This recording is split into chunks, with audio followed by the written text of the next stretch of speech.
to my college in the east side of the world, IIT Kharagpur. And I didn't know how to speak in English that time. As soon as I started the bike, I got a flat tire. I am just like kind of exhausted. And my glutes, these muscles start moving. So which means my leg was actually not going down, on the bike. I got very excited and I'm like jumping and the water is freezing. And I'm going back and forth in the water. Anything is possible in this world. Now we are getting into the other segment of my life. We talked about professional, but I think you are here to listen to my Ironman journey.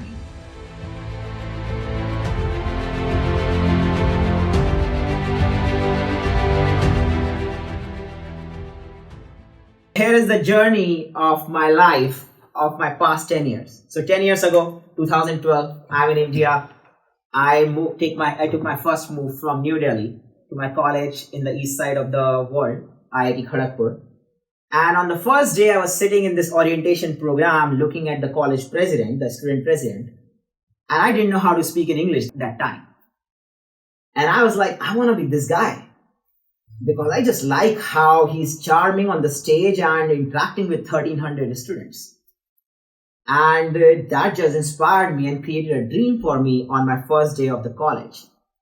And I was like, I'm going to do everything to become the college president now. And for 3 years, I worked really hard in the entire college. Everyone knew that there is one person who is contesting in the elections where all the 12,000, 13,000 people are going to vote. One person who's going to contest in the election, it's Atal. Either he wins or not, it doesn't matter. But he will give his act and he will take his actions because he believes his action is only in his hands. He doesn't care about the results and he's going to take his shot.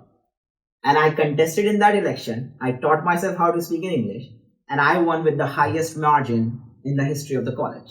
Wow. So that just started me realizing that yes, anything is possible in this world. Whatever we want to do, if we really want to do it and we work hard for it, we will get it there. But it's more about what comes from within you, where you will be realizing that, okay, this is what I want to do, and you have to work hard for it and keep focusing on the action to get there,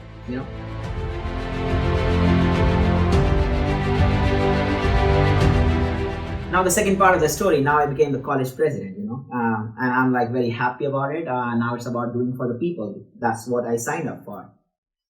2 days into my kind of like how it started and I became the president, I met one of the most successful alumni from my college. His name is Vinod Gupta. He's one of the top shots from India, from my college. He has given more than $20 million to my college and has a school in his name called as Vinod Gupta School of Management. He's from my dorm and I met him outside dorm and I said, hey sir, nice to meet you. He said, so you are the newly elected vice president or the president of the college? I'm like, yes sir. He's like, I got a gift for you. He brought an iPhone and he gave that iPhone to me. I have a phone in my hand of $50 and here he gives me a phone of $1,000. And I was like, I don't know what I should do with this thing. It's just like, I was not even understanding the situation here. I'm like, I didn't deserve this, I handed over to one of my seniors. I'm like, you take it, bro. I don't want to use this phone. He's like, no, this is for you. So I ended up taking the phone back for sure, I was like using it.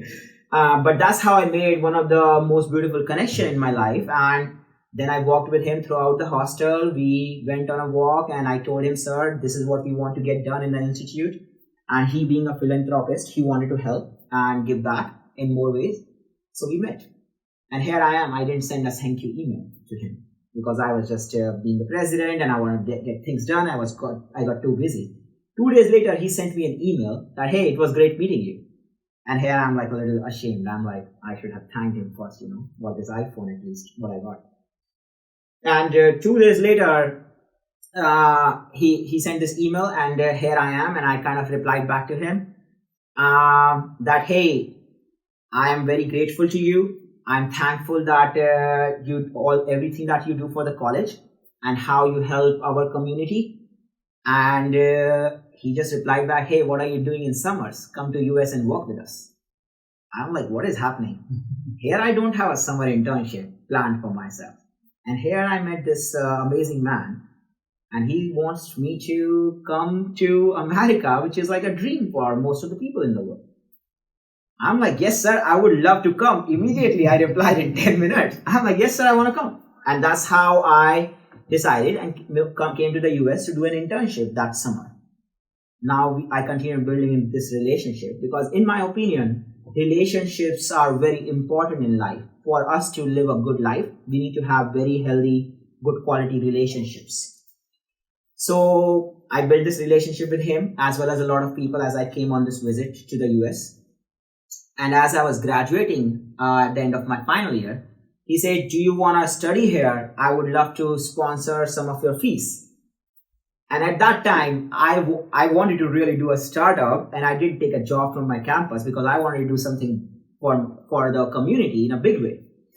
And I was like, but it's not a bad idea to get actually education and explore the west side of the world. So I applied to 2 colleges, UCSB and Stanford. Stanford rejected me and UCSB accepted me. And I said, now, irrespective of how the course is going to be, one thing I know, I would have a good time on the beach. So this American dream is at least going to be served in some way by sitting on the beach for 9 months, and then we will figure out, what life is going to be. So I came to the US to do my master's, and that thing in my mind about doing my own startup didn't go away. I was like, no, I want to do it. And here I'm facing all these challenges of immigration and this and that on my mind, what to do. And I'm like, no, what I gotta do is I gotta do.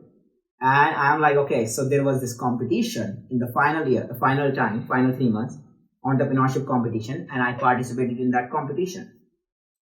And I won the first prize in the competition and got $15,000 as the prize money for this random startup idea that I pitched on how to clean solar panels. I was like, oh my God, now this is gonna be my $1 billion company. And I was like, now I'm going all in. I will figure out everything. And I kept working on that startup idea with my team. We convinced a couple of angel investors who decided to give $75,000 because they were like, they just loved our energy and passion. And I'm like, yes, I'm gonna build this company up. 3 to 6 months down the line, as I kept working on that hardware startup idea, I realized the idea that I was pitching does not make sense. I myself, whatever I was believing in the hypothesis, I'm like, this experiment has completely failed. Now I can keep believing in the fake story for myself, or I can do something worthy of my time, because time is the most precious resource in this world. We all know we are born and we are gonna die, and we have to make sure we are living a great life.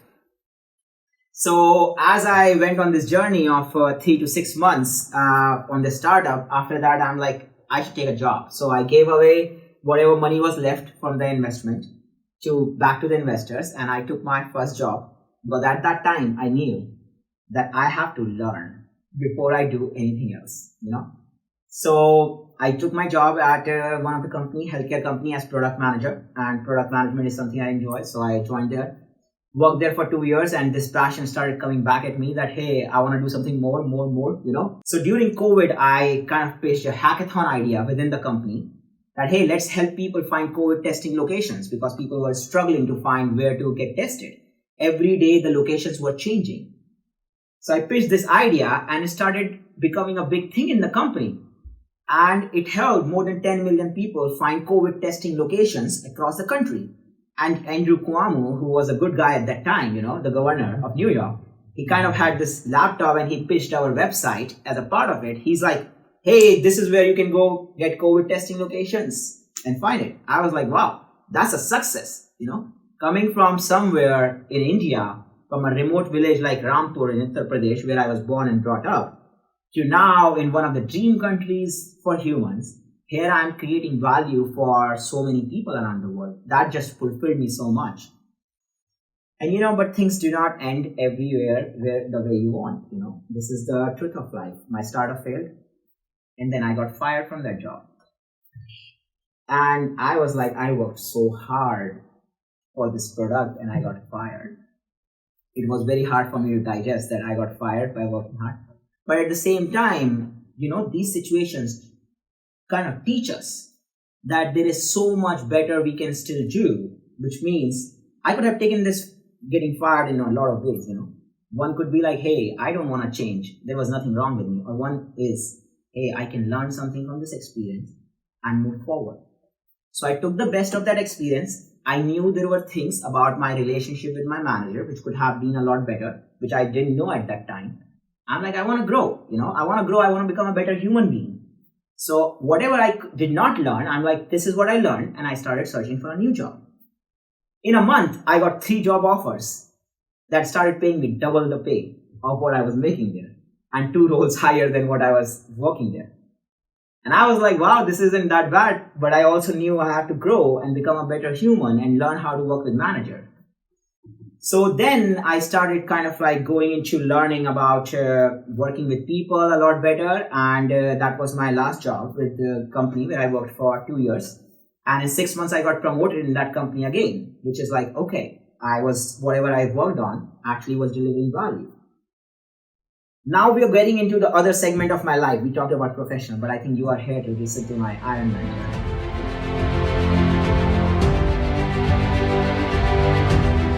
One must have an extraordinary dream. A goal so high, a journey so demanding, that its achievement to most seems impossible. So 5 years ago, I couldn't run a mile. And athletics was not my dream. If you would ask me, Ironman, I would be like, what is this thing? Or if you would have asked me 3 years ago also, I was like, I don't know what is this Ironman thing, It just so happened that I wanted to just challenge myself and see what else I can do in my life. And I knew fitness is important. I loved spending time in nature. I loved spending and going out in nature. And that's just how I was exploring. I was like, okay, I want to try biking. I want to try new things, whichever I can learn in this world. And slowly, I didn't realize 3 miles, 5K, 10K. Then I was like, I want to challenge myself more. Okay, let's do half marathon. I was like, okay, this is not that bad. Then I'm like, okay, let's do full marathon. And this is just in 5 years, from 0 to I became an Ironman, where I did 2.4 miles of swimming. And you swim for around 2 hours, you go in that lake, and then you come out, then you get on your bike, and you go 112 miles on the bike. And then you come back, and immediately you change your clothes, and you're like, let's go for a run for 26.2 miles. And you start in the morning at 6 a.m., and also add when you can't sleep on the night before too, because it's hard to sleep in that moment. And then you're like, no, I'm going to do it. And you go on that journey and you end it at 10 p.m. in the night. So that's how it happened. So my presentation is called Human. What I want you to understand is humans in general go through a lot.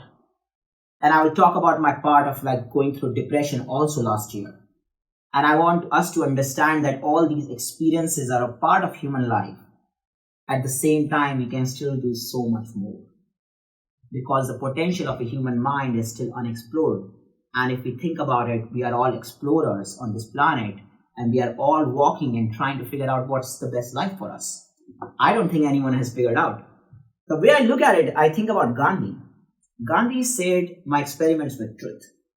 I kind of keep thinking why Gandhi would say something like, my experiments. Then I thought, what happened with Gandhi actually is Gandhi was also experimenting with life. He was just trying to be truthful. And he kept walking like a truthful man. And he achieved so much for our country, for my country, India, just by being truthful. So that gave me a perspective that just believing in yourself, you can go so far in your life. Because there is no one way about life. There are just so many ways. And all the ways are good. There is no perfect model that, hey, this educated person, you go through this education system and you're going to be very successful. No, I don't think there is any way. Or everyone is figuring out their own way, and there are always better ways for us to show our excellence.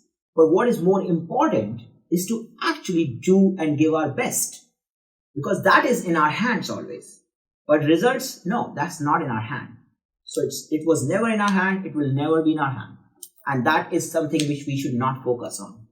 There is no goal of life. It is the fun in the journey that we are going through, which is actually making it more meaningful for all of us.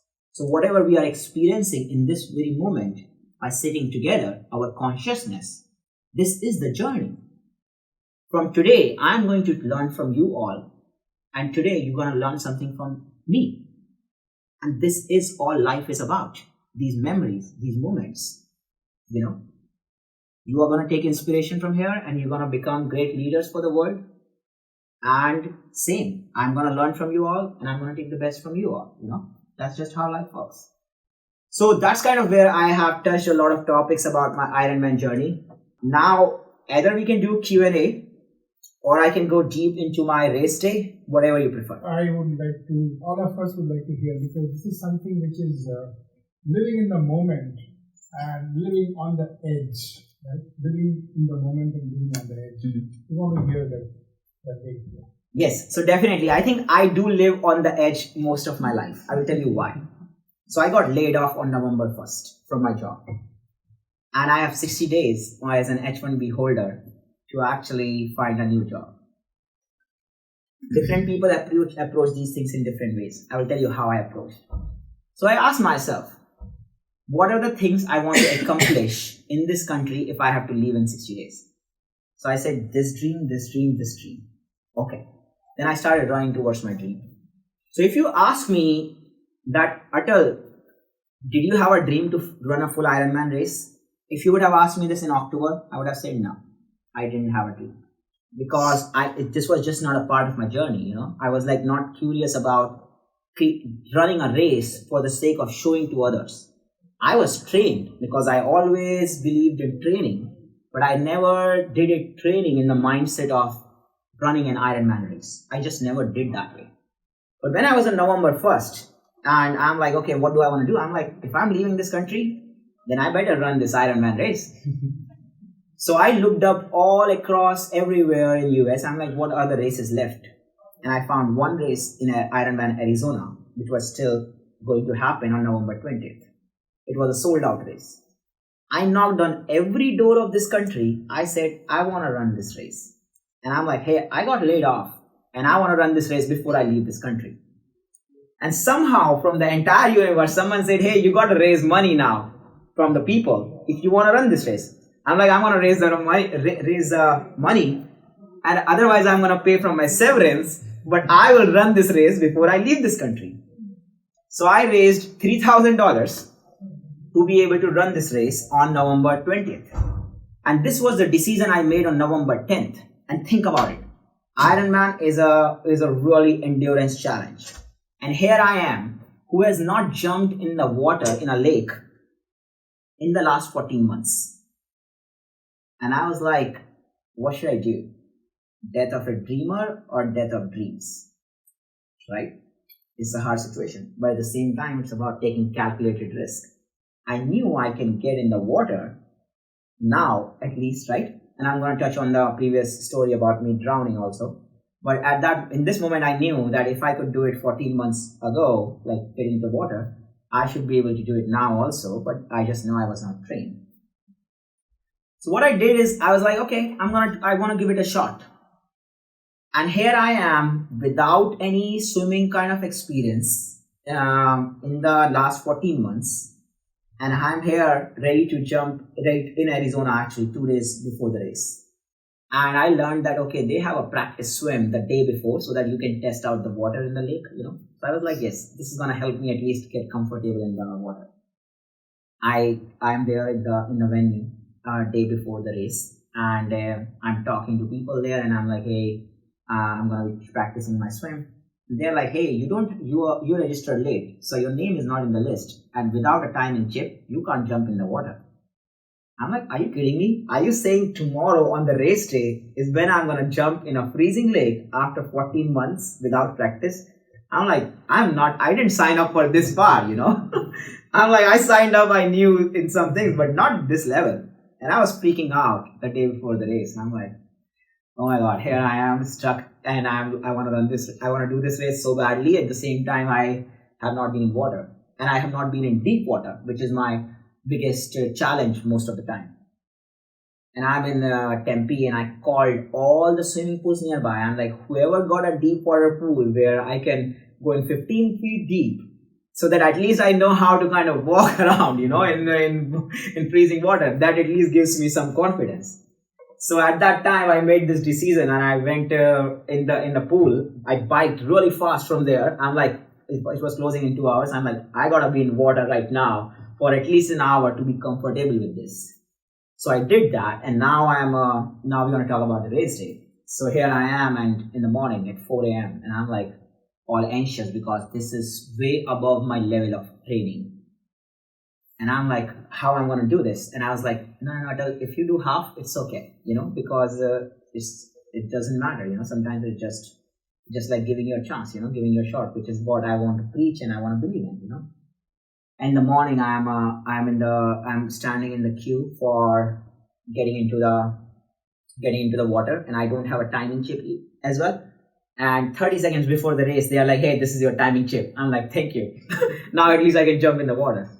And I was wearing a wetsuit, which actually got ripped off in the morning itself. I'm like, okay, so now I'm going to be more cold. Yes, this is what I wanted. This is exactly what I wanted and how I want it to be. Now I jump in the water. Okay. Very excited. I will show you all the photos which I have. I got very excited, and I'm like jumping, and the water is freezing. And I'm going back and forth in the water. I'm like, is this something I really want to do right now? Because I'm feeling like I might not be able to get through this, And then I was looking at the rising sun from one direction. It's just morning. And I was like, Atal, no, today you gotta do it. There is no way out. Keep looking at the sun and you keep going. And slowly, my hands started to move. My legs started to move in that freezing water, and I kept swimming. And all my focus was on, okay, here's the sun. Today is not my last day. I have done this before. I have done swimming before, and I'm going to knock this out. I kept going. And for around 2 hours, I just kept swimming in that lake. And then there are all the other athletes who are kicking you on your face or on your head. And you're like, oh my God, my glasses should not get water. I'm like, I'm swimming far away from everyone else because I was like, if they hit my eyes and my glasses get water, it's going to be so tricky to put it back. And I kept swimming slowly after 1 hour, 1.5 hours, and I'm like, now I was feeling really hypothermic in that moment. And I'm like, still I have some way to go. But then I was like, no, Atal, you just got to keep swimming. There is no stopping here. There is no way out. And I just kept swimming. And as soon as I ended the swim, I was like, oh my God, this was so cool. And I removed all the wetsuit and all. And in that moment, they are like, hey, I was thinking about actually using the same shorts, which I was wearing for the swim for my biking part. But then I was like, no, I do not care. I am not wearing this so cold clothes for the next part of the race, which is bike. Change my clothes immediately, put on the bike, put a really, really good jacket. I was like, I do not care what other athletes do in these races. I want to be so warm right now and want to make sure that's how I pick up the bike. And that's when I started the bike. As soon as I started the bike, I got a flat tire. And that was the first flat tire of my life. I have done more than 5,000 around, I think, miles. But I just get lucky because I'm a preventive guy. So I replace the tires before they go bad and everything. So I never get flat tires. But that was the first day. I got a flat tire as soon as I picked my bike. And here I'm like, okay, so this was also supposed to happen today. This is exactly how I wanted it to be or planned to be. So I removed, and then I'm asking for help from other people, and someone helped and changed my tire quickly. I'm like, okay, sure, let's keep going. 2 miles in, I got another flat tire. Now when I met the next person, I'm like, hey, dude, I'm getting flat tire. Something must be wrong, He's checked the tire, and he's like, oh, you have a thorn from the cactus in Arizona. So I was like, okay, so let's just fix this permanently this time, we should just remove this. And we removed it, and then I kept biking and kept going up and down. There were 3 laps, and I kept doing it. On the 3rd lap, around mile 80, I am just like kind of exhausted. And my glutes, these muscles start moving. So which means my leg was actually not going down, on the bike. And this has never happened with me before. So I was like, I don't know, is this a new thing? Like, is this it, Atal? It's like, is this where your endurance ends? Which is fine, I was like, it's fine. But is this where it ends? I was like, but this is something new. I put my bike on the side and I sat on the side of the road and I saw these two Indian guys going. I'm like, bro, come here. Massage my leg, please. I don't know what is happening here. Can you help me? And they are massaging my leg and I'm like, okay, this is helpful. Somehow I'm able to get some blood flow going in my leg here. Then I was like, okay, let's get back on the bike. And I was like, oh my God. So one hand I'm holding my bike and one hand I'm like kind of like massaging my legs so that there's less pain. As I kept going, I'm like around mile 85 and the bike ride is 112 miles. I'm realizing that this method is not working. And I'm asking other athletes who are around me, I'm like, hey, this is in pain. What do you guys do? Because I just never trained in a way where a lot of athletes train. They're like, bro, you gotta just endure the pain. Someone is like, hey, I will take this Advil. I'm like, no, I'm not taking Advil for sure. Otherwise, it just defeats the purpose for me specifically, how I wanted to run this. But I'm gonna go through the pain. And then for the last 20 miles, I was just biking, standing on the bike. And here this is the middle part of the race. We haven't gone into the third part of the race, which is run, which is also full marathon, 26 miles. And here, this is my condition on the bike. I'm like, I don't know how I'm gonna run. But all I know right now is this is how I need to focus on the moment so that at least I complete the bike portion of it. And I kept biking or standing on the bike and kept going 112 miles.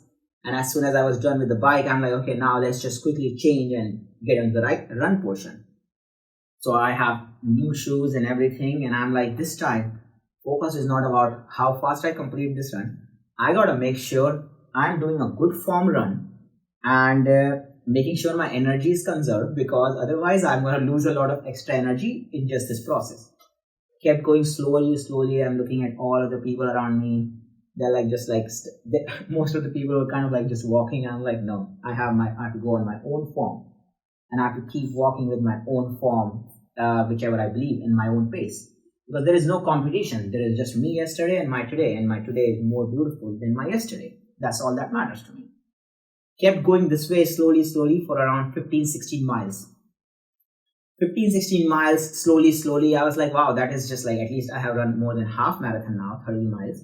So I'm getting closer to my goal.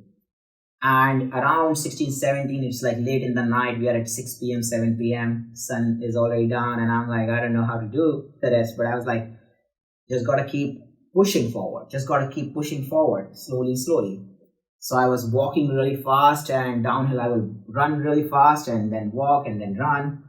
This is how I managed to get around mile 22. And then mile 22, I thought about David Goggins.